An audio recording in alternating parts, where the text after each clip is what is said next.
Today on Review This Thing, we're going to take a quick look at the Tikka T3x Lite. This is Adrienne with Review This Thing.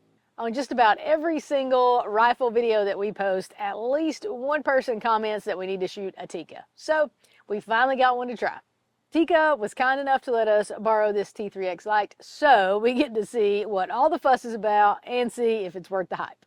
If you have a Tikka, please comment below and let us know which one you have, what caliber, and what you think about it. As you can clearly see, we don't even have a scope on it yet, so we clearly haven't shot it. But once we do, we are going to have a ton of other videos coming, so you probably want to hit the subscribe button and the notification bell so you don't miss those. If you want more information about this rifle, you can click the link in the description. It'll take you to our website, and you can learn everything you want to there. All right, without further ado, let's preview this thing. Today, I'm going to take you on a tour of this one specifically, which is a Tikka T3x Lite, right-handed, 308, not threaded. The total length is 42.6 inches, and it weighs 6.4 pounds unloaded, so it is super lightweight. One of the things Tikka advertises about this newer T3x is that it has a new high-performance recoil pad. I watched some other videos and several people complained about the recoil pad, so we'll see if this one is actually better.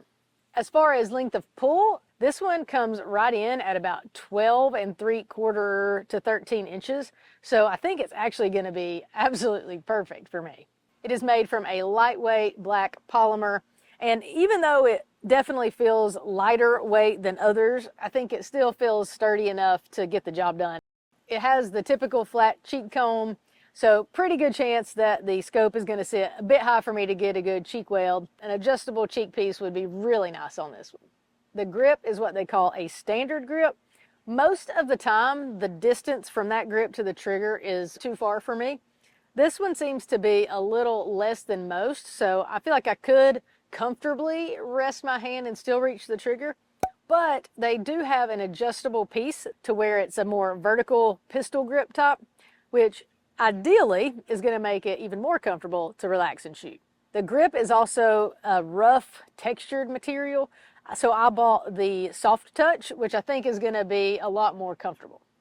As we move up, the trigger is an adjustable single stage trigger. They say it can be adjusted from 2 to 4 pounds. My trigger gauge read it right at 2 pounds 6 ounces, and at that, with dry firing, it feels like a very smooth trigger squeeze. To adjust the trigger weight, you do have to remove it from the stock.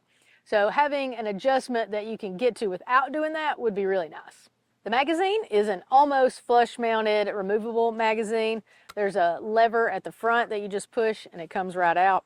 I do like these mostly flush mounted magazines because unlike those AICS style magazines, it doesn't really get in the way whenever you're trying to shoulder the gun.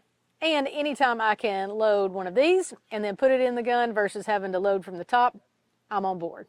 I will say the release is fairly small, so I'm interested to see how easy it'll be to feel and work whenever I have gloves on. The forend is slightly on the flatter side than some others, so that's just going to make it a little bit easier to rest on a rail or a shooting bench or even like a bog pod.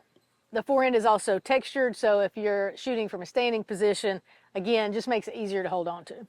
As we move up to the top, you're going to see just kind of your standard 2-position thumb safety. Like many guns on safe, you can't work the bolt, so you're not going to have to worry about that accidentally coming open while you're carrying it. And one really good thing about the thumb safety, from that grip position with that shortened grip distance, you can reach that pretty easily without having to kind of crane your hand up. Now we're going to move up to the famous Tikka action. As expected, the bolt handle is easy to work and very smooth sliding action. Very interested in taking it to the range, putting some loads through it, seeing how well it moves whenever we're ejecting. Then you can see we don't have a rail on it yet. It is drilled and tapped, of course. You do have to buy the Tikka specific rail. And we're going to finish our tour with the barrel. In 308, the barrel is 22.4 inches. It's a black steel barrel with a 1 in 10 twist rate. Unfortunately, as you can see, this one is not threaded. You know that we love us some threaded barrels for brakes and suppressors.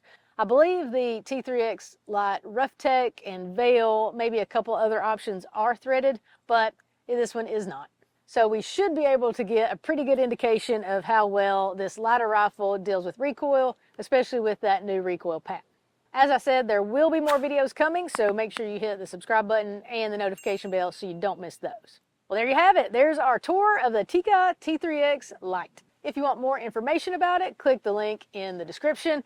Also, if you like this video, make sure you give it that thumbs up. If you have a Tikka, comment, let us know what your experience has been. And as always, thanks for watching. Hey, thanks for watching our Tikka T3x Lite quick tour video.